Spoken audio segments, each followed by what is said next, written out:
mun kuari makan di KB.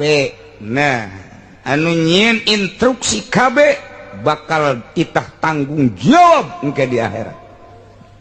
Jeung nu nutur-nutur kuari kana urusan KB. Cukup dua bae program, tinggal program teu percaya jeung teu yakin ka aturan Allah.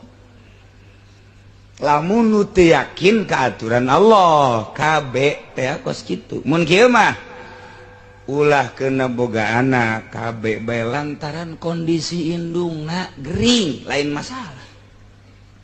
Tapi lamun wah terlalu banyak rakyat Indonesia, kalau tidak di KB bagaimana nanti ke depannya lapangan kerja dan makannya. Sia teu boga keyakinan jeung Firaun sia ka neraka.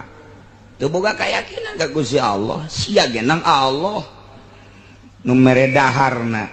Ulah tama kos kitu mah. Tapi lamun kieu mah KB ieu mah kondisi awakna ieu aduh bahaya jasa ieu.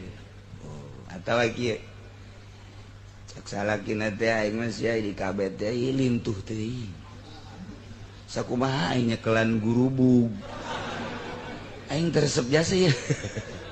Awak sia ieu bau obat ieu. Haram tak KB na teh. Haram.